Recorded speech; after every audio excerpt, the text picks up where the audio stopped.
What you're about to hear is the fusion of entertainment and enlightenment. This is the Glenn Beck Program. Well, hello. Hang on. What?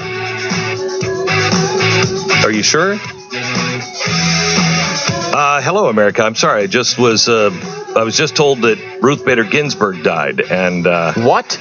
Yeah. The Supreme. Why hasn't what? That you'd think that happened Friday. You'd think somebody would have been talking about that. They should have mentioned this. Almost should have been covered all weekend long. Yeah. So much so that you were like vomitous when you hear somebody bringing it up on a Monday. Yes, she did die, and there is a lot going on. We are going to cover it all because I think a lot of people said, "Oh, good, another log for the fire."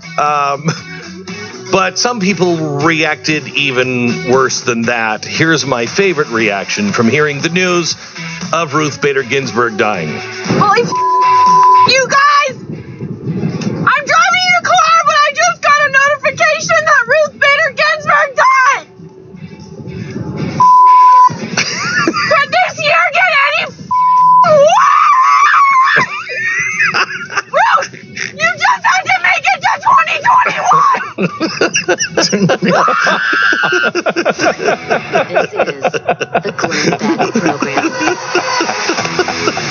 That's solid. You just needed to make it to 2021. They really care about her as an individual. Right. I love the fact that she's screaming because I agree with her on this with, could this year get any worse? I fear the answer to that is yes. All right, car shield. When your car starts to make an unfamiliar noise, you get that feeling deep in your gut. You're like, ah. Unless you're a person that has car shield, you can be terrified of hundreds or thousands of dollars worth of repair costs. Well, welcome to the program. I threw my back out quite badly Saturday.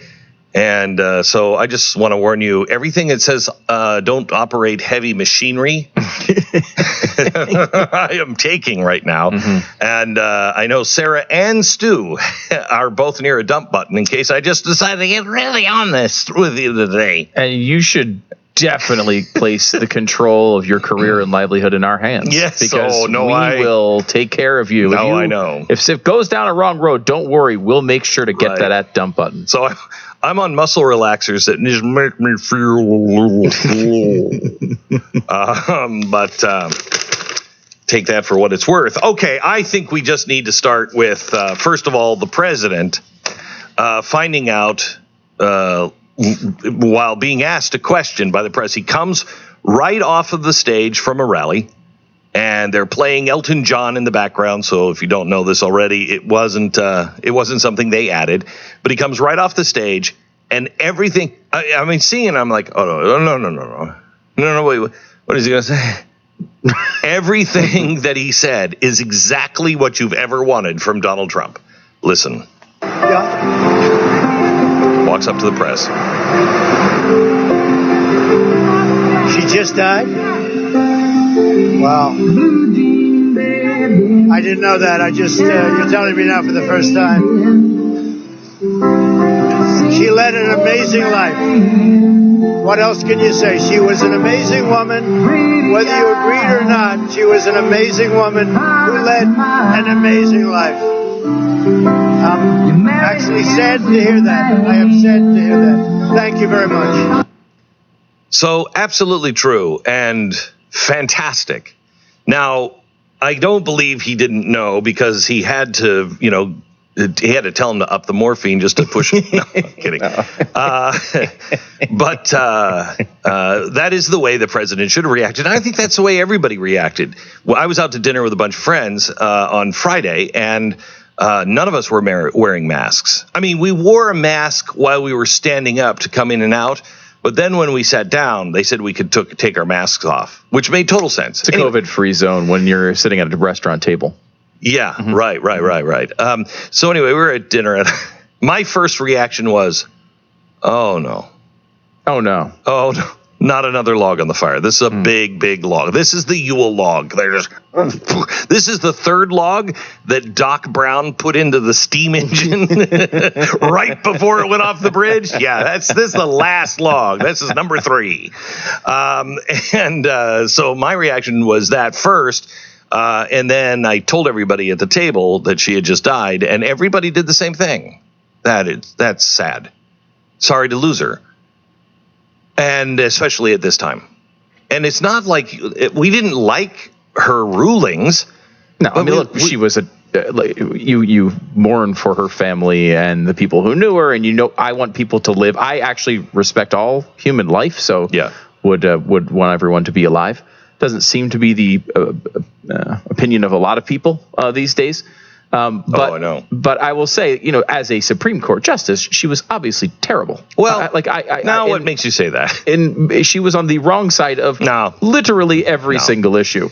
Okay, let me just say this. In an interview in 2012, she said that she wouldn't look to the U.S. Constitution if she were drafting a constitution in the year 2012. She said, quote, "I might look at the Constitution of South Africa." I mean, that was a deliberate attempt to have fundamental instrument of government that embraced human rights and have an independent judiciary. Really, I think it's a great piece of work that was done. So she wouldn't look to our Constitution. She'd look to South Africa. Also, she called for the sex integration of prisons and reformatories so that conditions of imprisonment, security, and housing could be equal. She said, if the grand design of such institutions is to prepare inmates to return to a community as persons equipped to benefit from and contribute to civil society, then perpetuation of a single-sex institution should be rejected. Okay, it's a little out there. I mean, might cause some problems, but she called for the sex integration of the Boy Scouts and the Girl Scouts because of the stereotypes of gender roles. She insisted on integrating college fraternity and sorority chapters, having college social societies. She may have missed the point of the sex drive. Putting all these people together. She may have, anyway. She also cast constitutional doubt on the legality of Mother's and Father's Day as separate holidays, because mothers can be fathers and fathers can be mothers, I guess. She asserted the laws against bigamists, persons cohabitating with more than one woman, and a woman cohabitating with a bigamist are unconstitutional. I agree with the way they're reading it now. I happen to agree with her on that one.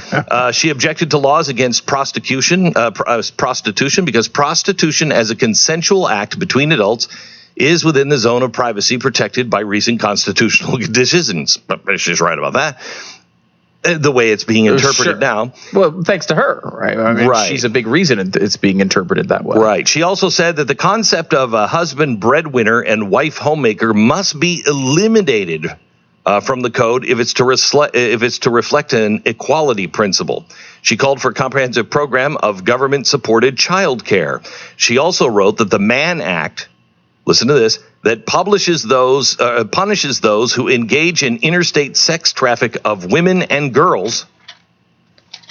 The Mann Act that punishes those who engage in interstate sex traffic of women and girls is offensive. Such acts should be considered within the zone of privacy. So she's not exactly... Not my favorite. She's not my favorite. No. She's not my favorite. She also found words offensive, and she said these words needed to go from all official documents. Man, woman, man-made, mankind, husband, wife, mother, father, sister, brother, son, daughter, serviceman, longshoreman, postmaster, watchman, seamanship, and to man a vessel. I agree with all that except longshoremen. Right. I have a strong disagreement on the longshoremen. Very strong on that part. one, and I understand with your history. She even wanted he, she, him, his, and hers to be dropped down the memory hole. Had to be replaced by him, he, she, her, him, or his, hers. Boy, she's out of date, huh? Not only was she very pro-abortion, she was also on the record as opposing what was settled law that the Constitution does not compel taxpayers to pay for abortions. She said, fully funded abortions should be a constitutional right. Again, I might disagree with her here and there. Right. She also called for affirmative action, hiring quotas for women. Using the police as an example, she said affirmative action is called for in this situation. So anyway, she's done a lot of things that you disagree with. However, today, after her death, I think it's important to remember one of her really strong arguments. She said she couldn't imagine Donald Trump back in 2016 getting elected. For the country, it could be 4 years. For the court, it could be, I don't even want to contemplate that. So she didn't really like Donald Trump at all. But she did come out in 2016 and make it very, very clear that the sitting president, even a lame duck president in the last months of his term, had to fulfill his constitutional duty. And she made a very, very big point about this. Now, I have heard from AOC that her dying wish, which we can't violate, her dying wish is that Donald Trump does not nominate somebody else. Didn't realize the Supreme Court was a Make-A-Wish foundation. I did not realize that's how this works. Well, they're taking her body to Disneyland right now. She wanted to see that one last time. And this was her final wish. That was her Make-A-Wish. This one's her final wish. Okay. I was like, really? They're bringing her to Disney World? That's so weird. It's so strange. Like 2020, you could be like, okay. I was like, wow. All right. She's laying in state in the Magic Castle. Huh. Okay. That's how screwed up this year is. I totally bought that. And I'm the one on tranquilizers. Oh, man. Oh, golly. Okay. So we got to get into some of the things that people have said in the past and what they're saying now. And let's just put it this way. Everybody's a hypocrite. Okay. Everyone on all sides, everyone's a hypocrite today. And we're going to officially name that Hypocrites Day. Well, I was going to say, is it Male Hypocrites Day?